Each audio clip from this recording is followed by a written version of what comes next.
ये वीडियो सुनिए आप। अगर आप किताब पढ़ना शुरू करेंगे तो आप वैसी दुनिया से हाईलाइट हो जाएंगे। और मेरा ये अपना मानना है मेरी जिंदगी का कि इस लाइफ के अंदर seeking truth is one of the greatest virtues you can have. Socrates, अरस्तु, नीचे, हाइडेगर, हेगल, मार्कस ऑरेलियस, ये वो लोग हैं जिन्होंने दुनिया को ओरिजिनल आइडियाज दिए। आज कार्ल मार्क्स की सोच जिंदा है। क्यों जिंदा है? He gave the world original ideas. अगर आपने अपनी जिंदगी को नए तरीके से, नॉवल तरीके से जीना है और दुनिया को कोई नया आइडिया देना है तो किताब can be a catalyst towards that change. जी अस्सलाम वालेकुम वरहमतुल्लाहि वबरकातुहू। अभी आपने भाई की बात सुनी, उन्होंने कहा कि जी सच की तलाश जो है, सच तक पहुंचना, उसकी कोशिश करना इस जिंदगी की सबसे बड़ी नेकी वो समझते हैं है। और किताब जो है वो एक कैटलिस्ट का रोल प्ले करती है सोसाइटी के अंदर तब्दीली लाने में। मैं उनकी बात से बिल्कुल इत्तेफाक करता हूँ, लेकिन मसला ये है कि जिन लोगों का उन्होंने हवाला दिया वो सब के सब है फलसफी। और फलसफी जो किताबें लिखते हैं उनके अपने तजुर्बात होते हैं, उनके अपने मुशाहिदे होते हैं, उनकी जिंदगी का निचोड़ होता है। मैं ये नहीं कहता कि वो सही है वो गलत। और मैं इस बात से इत्तेफाक करता हूँ कि जिन बड़े बड़े नामों का उन्होंने जिक्र किया, सोक्रेटिस का, अफलातून का, अरस्तु का, कार्ल मार्क्स का, हेगल का, नीत्शे का, इवन सिगमंड फ्रॉइड को भी आप शामिल कर लीजिए उसके अंदर। ये बड़े नाम थे और उन्होंने अपने इर्द गिर्द जो नाम वारियां थी समाजी, उनको ऑब्जर्व किया और अपनी अकल के जरिए कुछ नताइज पेश किए और उनके अंदर सदाकतें मौजूद हैं। मिसाल के तौर पे अगर आप नीत्शे को उठा के देखें, अगर नीत्शे ये कहता है कि ह्यूमन सफरिंग से कॉप करने के लिए, उससे लड़ने के लिए इंसान को मजबूत होना चाहिए, पावरफुल होना चाहिए, एक सदाकत है। कार्ल मार्क्स अगर ये कहता है कि देखें इंसान का पेट जो है वो सबसे बड़ी हकीकत है, ये बदमाश लोग खड़े हुए हैं पूरी सोसाइटी के अंदर, इनसे निपटना चाहिए, क्लास स्ट्रगल एक मुतारिफ उसने कराई, इसमें सदाकत मौजूद थी। इसी तरह फ्रॉइड ने जो बात की है,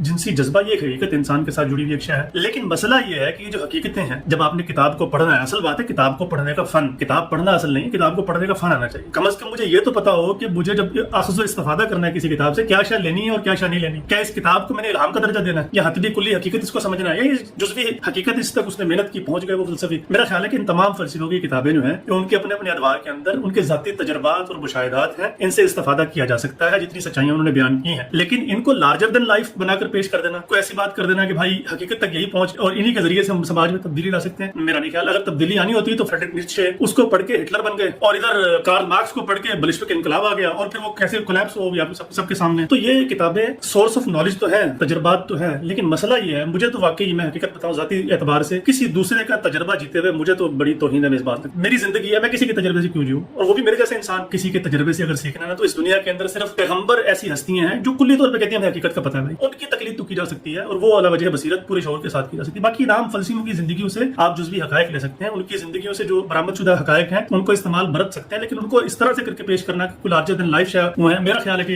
ये थोड़ी सी इतदाल से हटी हुई बात है। तो अपने दौर में उन्होंने बड़े अच्छे काम किए, उनके काम काबिल तारीफ है। इंसानी नाम वारियों को उन्होंने महसूस किया और उस पर नॉलेज मरतब किया और उससे इस्तेफादा भी किया जा सकता है, लेकिन उसका आर्ट आपको आना चाहिए कम से कम। किताब को पढ़ने का फन एक होता है, किताबें ही सिर्फ नहीं होती सब कुछ, किताब को पढ़ने का फन जो है वो सबसे ज्यादा अहम। वरना तो ये जो तरीकाकार है, मुझे तो ये इंडोक्ट्रिनेशन लगती है कि आप बड़े बड़े नाम आज की नौजवान नस्ल के सामने रखें और उनको बताएं कि भाई ये असल में आपको हकीकत बताएंगे कि इस दुनिया के अंदर चलना